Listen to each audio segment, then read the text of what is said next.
Recently, me and a friend of mine had this 2 weeks Minecraft phase, and somehow it just got longer. I'm trying to find his mine entrance knowing he has a big cave system over there with a shaft unexplored. I thought I might explore it and surprise him when he joins by making it easier for us to explore all of it. In the meantime, we have some Reddit stories that are absolutely bonkers if you ask me. Sit down, relax, and enjoy. Am I the asshole for not asking my boyfriend if he wanted to go to a movie? Buckle up, cause this is a bit of a doozy. I, 45, and my boyfriend Jeff, 46, have been dating for almost 13 years, living together for almost 12 years. We have very similar taste in entertainment for the most part. I'd say the Venn diagram of his interests and mine is close to, but not quite. This means we do most things together, but it has always been understood that if he wants to do something, I'm not into it, he's more than welcome to go do that thing without me and vice versa, or so I thought. A few weeks ago, there happened to be 2 movies I wanted to see in the theater at the same time. Both of them were movies he would like, maybe not his all-time faves, but he'd still certainly not hate them. I had mentioned at least 3 to 5 times in the past few months that I had interest in seeing both of them when they came out. Fast forward, and I had lost track of when they came out, and I had a free ticket from my birthday to use, so I was looking at the theater lineup while we were chilling at home, and I exclaimed, "Oh, X movie is almost out of theater and Y theater just released. I want to see both, so I'd like to see X today or tomorrow, and we can see Y movie later this week after work or dinner." He grew quiet,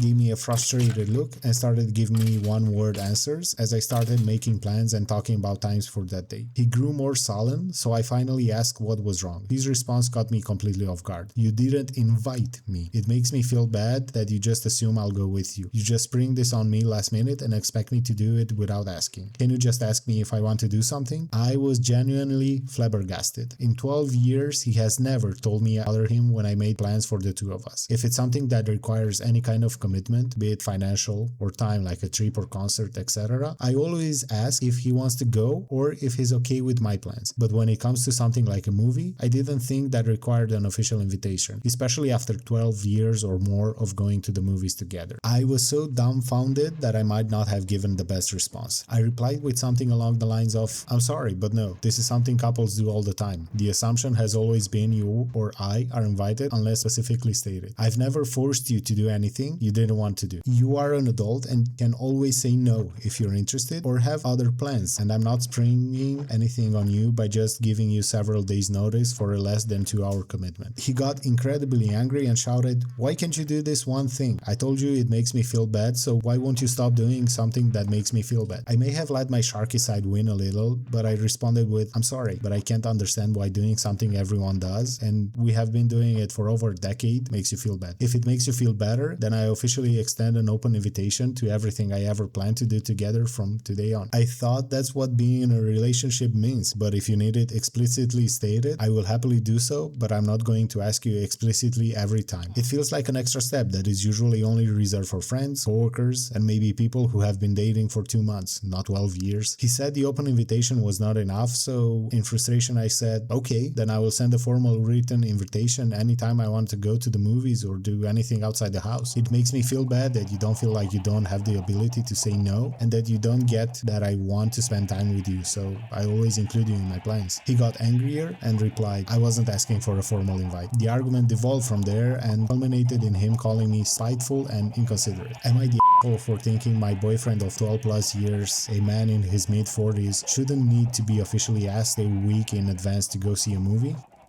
Now, to be honest, guys, my honest opinion is definitely not the asshole, but you should really respect your partner's life and time.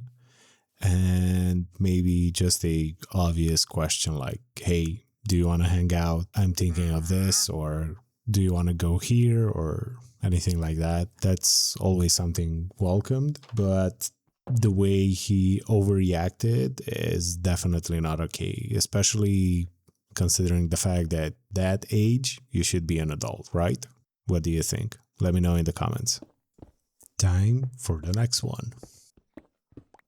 I don't even know why I'm making this post. I've talked to my family and friends about what happened, but somehow I always end up feeling like I'm the bad guy. I just need an outside opinion because everyone close to me already has their mind made up. I'm 32 and I was married to my wife, 31, for 9 years. We were together for almost 11 years, and before this happened, I genuinely thought she was the person I would spend my life. She was my best friend and I trusted her more than anyone. About a year before everything ended, she started changing. She became distant, spent a lot more time on her phone, and started going out constantly with her friend Jess. I never thought anything bad about Jess at first. She had always been nice to me, and I didn't want to be a controlling husband. I thought my wife was simply enjoying spending more time with her friends, but eventually it became almost every night. My wife and Jess were always partying, drinking, and staying out late. Whenever I asked whether something was wrong, my wife would get annoyed and tell me that I was insecure and I didn't trust her. She started blaming me for our problems. She told me I wasn't exciting anymore and that I was not putting enough effort into our relationship. She started blaming me for our problems. She told me I was not exciting anymore and that I wasn't putting enough effort into our relationship. I believed her. I thought maybe I had become too comfortable, so I tried harder. I planned dates, spent more time with her, and I tried to fix what I thought I was doing wrong. Looking back, I realized she was making me feel guilty for problems she created. She accused me of not caring while she was the one pulling away. She accused me of not being honest while she was hiding things from me. I found out the truth because of Jess.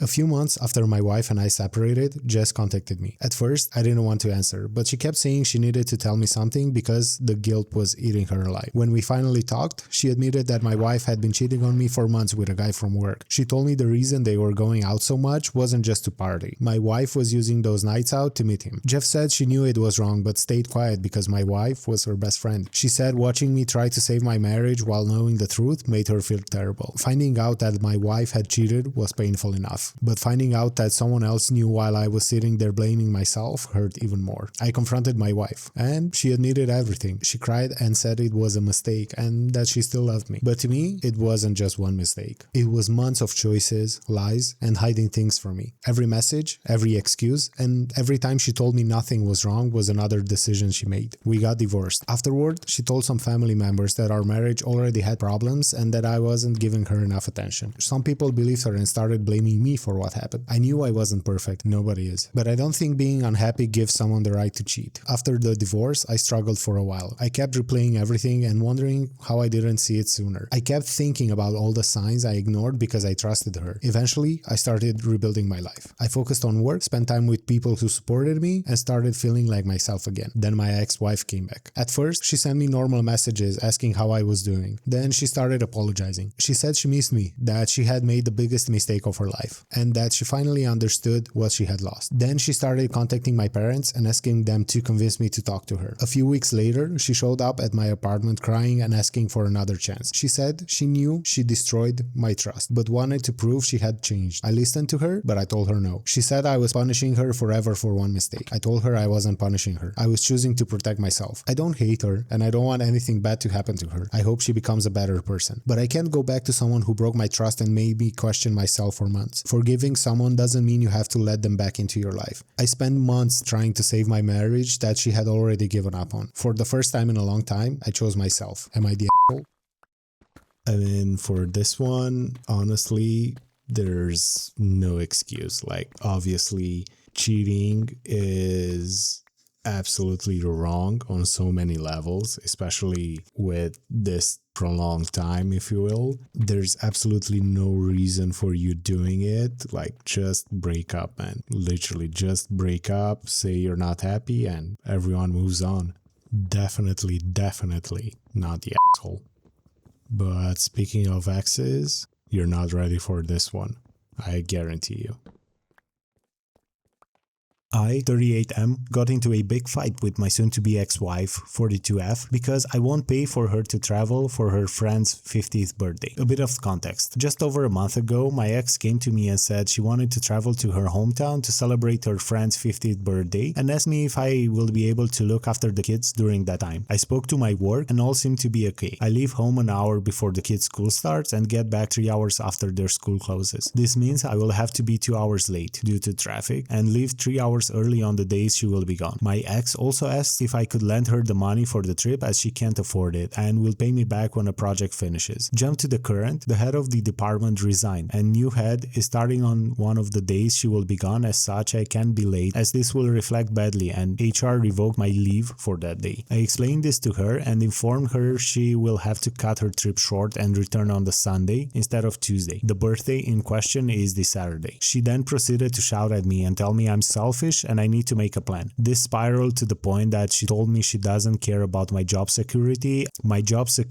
and the repercussions of me in late on those days in question. Yesterday, she told me she has made a plan with people I don't know well to transport the children on the Monday. I said to her that as I explained Monday was out of the question, work for me. She informed me that it's tough and she is going. So I said that it's fine, but I won't be lending her the money then as she has shown that my job that gave me the money is not important to her. Now I'm selfish and an asshole because I won't pay for her to go on a trip when she can't afford. So am I the asshole?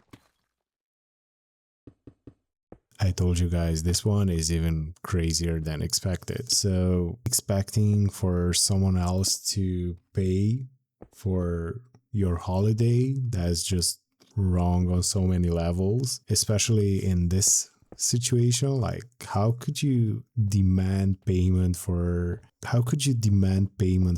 such a thing? Like, I get it, maybe you're taking your kid and you're going as two adults on a holiday trip as a family, quote unquote, but this way, these conditions and messing up on so many levels, then it's just a big no-no. Definitely not the asshole, but the ex, yeah, that's something else. And I hope you still have some patience in you because this next one is definitely a roller coaster. It had woken up so many feelings inside of me that I literally have no words to describe it. And it just really shows that sometimes people who you trust more can be the worst possible.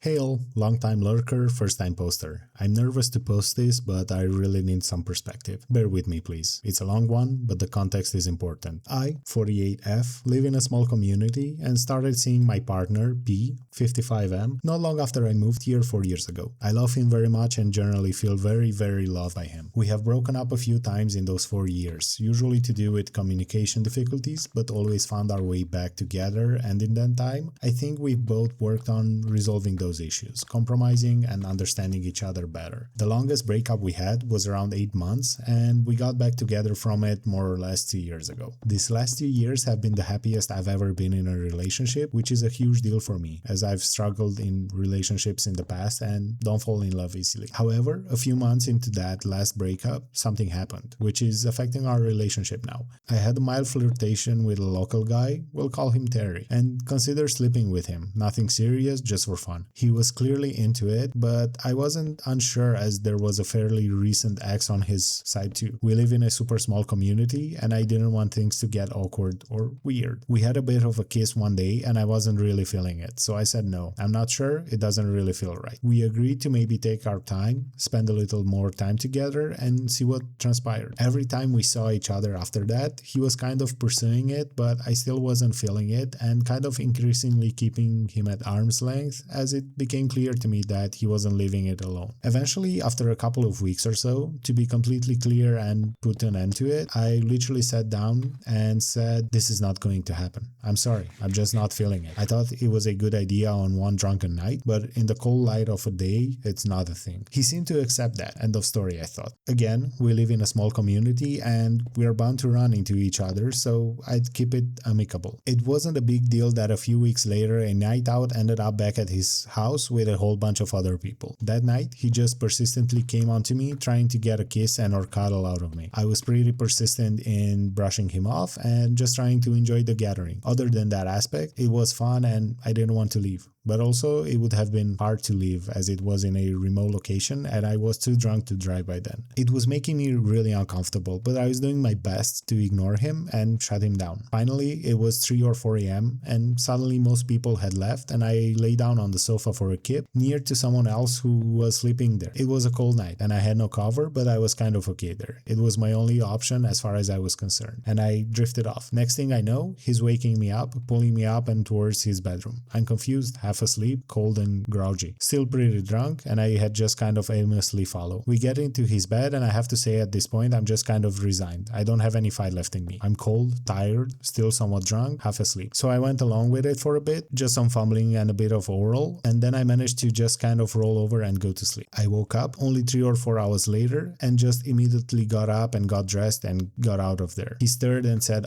you're going? And I said yes. I made some excuses or just said I felt like shit or something, I don't remember, and left. I felt disgusting and cringed every time I thought about it, and when I saw him again and he was all like, oh yeah, that was so nice, he asked me if I'd spend the night with him again and I said no. 20 minutes or so later, he asked me again. Now, I'm the kind of person for whom it can take quite a long time to process things. It's not unusual for me to take 2 or 3 days to realize why I felt uncomfortable in a certain scenario or why I feel angry with someone, to actually name it. It's a pain in the ass, but I've accepted that's just the way I am and have always been this way. But when he asked me the second time to spend the night with him again, the penny dropped. How many times should I have to say no? In my opinion, once is enough. And no is a full sentence. When I thought about it, I'd been saying no to him for weeks, even before the night at his place when I said no at least 6 times. So this time, I point this out to him in the moment. You need to learn how to take no for an answer. What the hell is wrong with you? Oh, but he says in some little boy lost kind of voice, I just want some company. So at this point, I leave and he fortunately is going away for several months the day after that, so I don't have to see him again. He tries to keep in touch at first during the time he's away, and I swing between wanting to seriously call him out over text, lay it all out for him, or ignore him. I chose the latter. However, when he gets back a few months later, the messages start up again, so I swiftly reply, laying it all out. His behavior was sketchy at best, downright predatory at worst. I have never used the R word, and I accepted a certain amount of responsibility for my part in it. I'm still shocked that even at this age, and although it has happened several times before in my life, I couldn't shut it down in the moment. I told him that we are not friends because a friend would not continually pester their friend after she'd said no and would rather have thrown a blanket over their drunk sleeping friend than woken them up and led them to their bed to try to initiate something. I didn't hear a thing from him. The message was read, but there was absolutely no response of any kind. The next time I saw him, I asked him, do you have anything to say to me? He just said nope, and that was that. Fine. Awkward as it was in a small community, I'm also happy to just ignore someone and pretend they don't exist for my own peace. Now, that would all be fine, except that he and my partner P, whom I got back together with several months after this all took place, have known each other for a long time. P would say they're not friends, and he thinks there is a bit of a twat really. But P is a bit of a pushover and prefers to keep the peace than call people out. I told him about the thing and why I wasn't talking to Terry anymore, but he just said it wasn't his problem and he wasn't going to get involved, i.e. stop talking to him. He said he didn't even like him anyway. He just makes small talk, but I told him that I felt betrayed and humiliated by that. It caused quite a few arguments between us, but it didn't come out consistently because Terry does spend quite a lot of time away. Recently, he's been around more though, and he's occasionally tried to make some kind of friendly overtures to me. No apology or acknowledgement or anything like that, just trying to make eye contact, be part of conversations I'm in, etc. I continue to shut him down. P continues as if he knows nothing. One night recently, T says something about us being friends again, and I just look him dead in the eye and say, oh, we're not friends. He stormed out, but the next time I saw him, I don't even think he remembers what happened, because he's always pretty much shit-faced drunk these days. At the same time, he seems to be spending more and more time talking to P, and P just goes along with it. So I brought it up with him again. I understand it's a difficult subject for him. It's about someone I almost wanted to fuck when we were split up, and then hearing about our encounters that actually happened between us, but I will not feel ashamed for. But I eventually get through to him the problematical nature of how many times does a woman have to say no, and the getting me up off the sofa when I'm half asleep situation.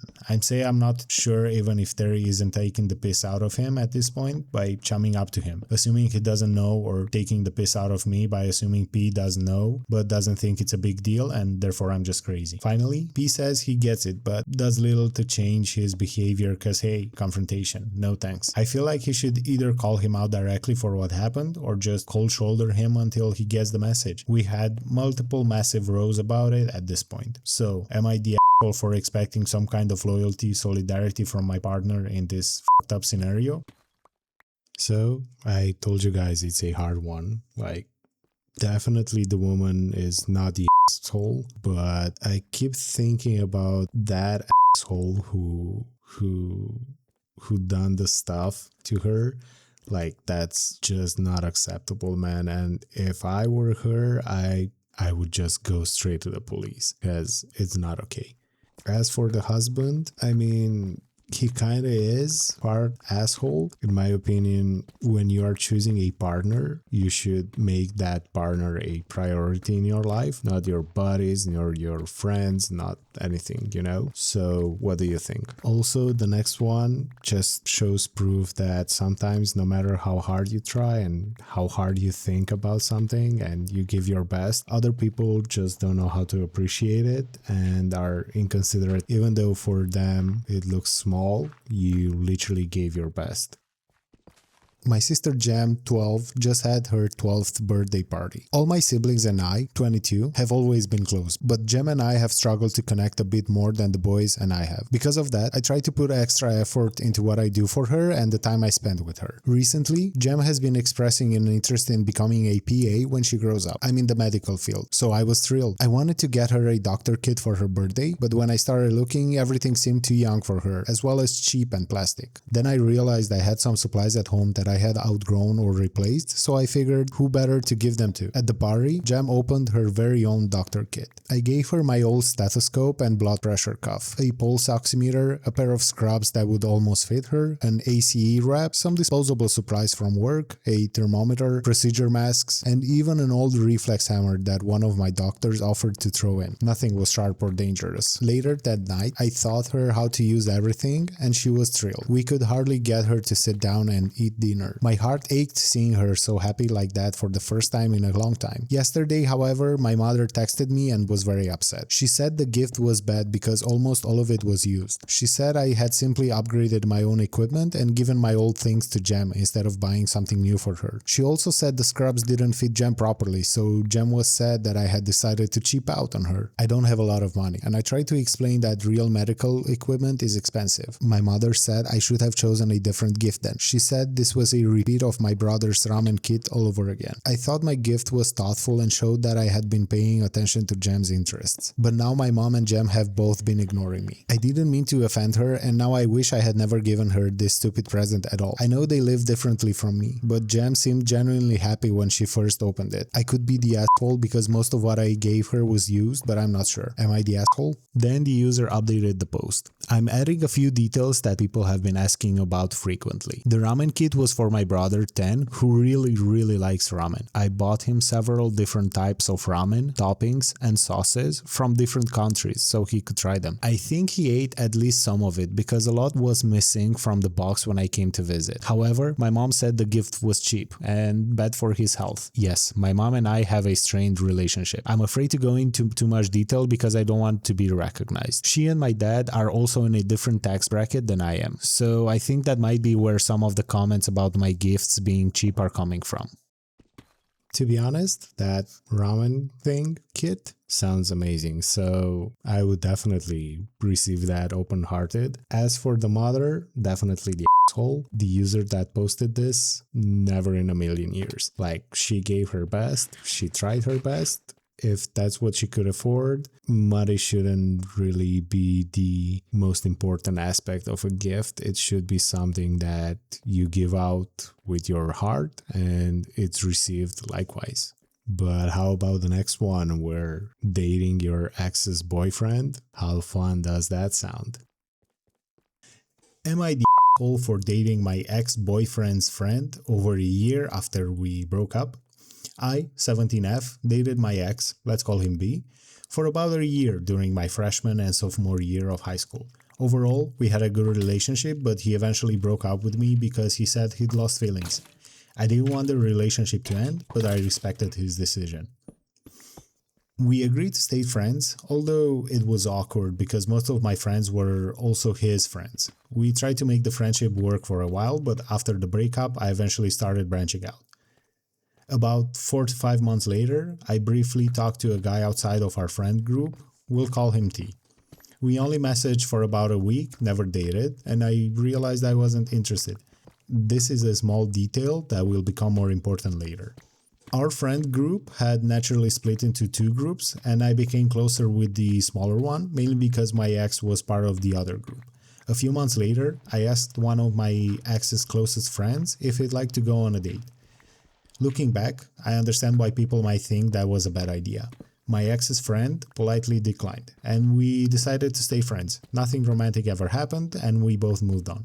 Things seemed to be going well, or so I thought. Several months later, over a year after my breakup, another guy from the smaller friend group, let's call him H, started asking me out. Although we were all part of the same larger friend group, H and my ex weren't close friends. They were friendly with each other, but they weren't best friends or people who regularly spent time together one-on-one. H was actually much closer with some of the other people in the group than he was with my ex. I turned H down several times because I wanted to avoid drama, but eventually realized I genuinely liked him.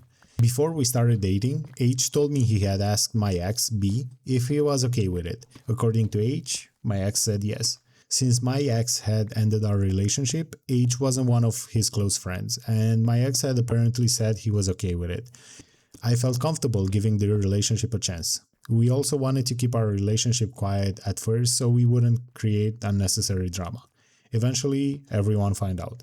At first, everyone acted normal, but later I learned people were talking behind my back, saying our relationship wouldn't last, and criticizing me for dating within the friend group. Things escalated when H and my ex argued in a group chat. During the argument, my ex referred to me as one of H's hoes, which made me extremely uncomfortable. After that, I quietly distanced myself from the group because I thought it would be healthier for everyone. Instead, rumors spread around the school that I was a hoe and a homie hopper. People used the fact that I briefly talked to T and had asked my ex's friend on one date as proof that I went after every guy I talked to, even though I've only had 2 actual relationships. One of my ex's closest friends helped spread the rumors, which reached people on my volleyball team. I received screenshots of people insulting me and making assumptions about my character. It became bad enough that my parents contacted some of the other parents and warned that if the harassment continued, they would involve the police. I understand why some people might think dating one of my ex's friends wasn't the best decision, even though months had passed.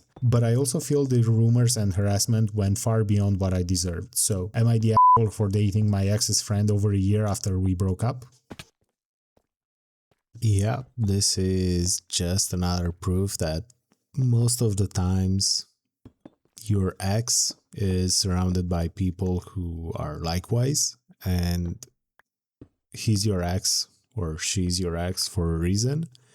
Just let it go, man. Plenty of fish in the sea. You shouldn't be circling around the same corrals. As for the next character in our Reddit story, this one is kind of twisted, and I feel like the people who do this on purpose, and you're gonna understand what I'm saying, the people who do this on purpose have a special place reserved for them.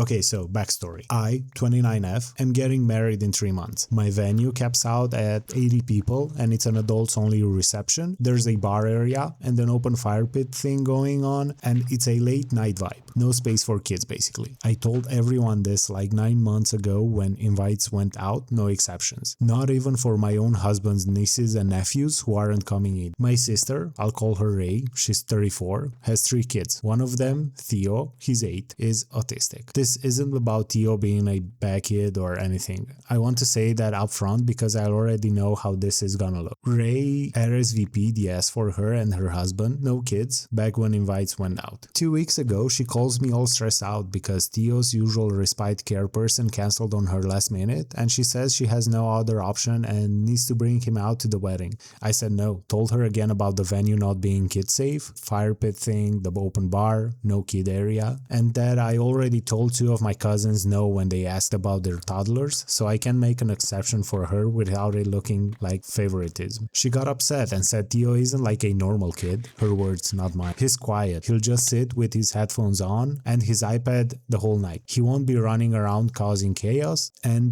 that treating him the same as a normal kid who might actually cause problems is discrimination. Like, I'm pushing her for having a disabled kid. She also said finding last-minute respite care for an autistic kid on a holiday weekend is basically impossible, and I'm not getting that part of it at all. I told her it's not about behavior, it's literally a fire code capacity thing with the venue. They told us no extra bodies past our head count period. It's not a vibes rule, it's an actual rule. I offered to pay for a sitter to watch him back at the hotel with the baby monitor thing, so he and her husband could still come to the wedding. She said that's not the same because Theo doesn't do well with new people or new environments, especially somewhere loud like a hotel event space, and that what I'm calling a solution is really just a nicer way of saying he's not welcome. Now she's saying she might not even come to the wedding at all and is telling people in the family that I made her choose between her as son and my wedding. My mom is telling me to just make the exception already. Other people in the family think Ray is using the diagnosis to get around the rule everyone else had to follow, including her own RSVP she already agreed to. I feel like an a-hole either way, to be honest. If I hold the rule, I'm heartless. If I bend it, I look like the rule never mattered to begin with. Am I the a-hole here?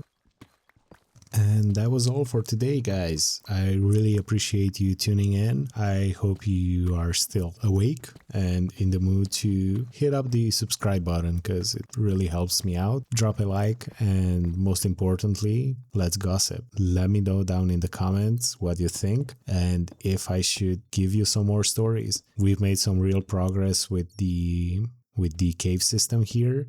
There's definitely some more work to do, but we have time.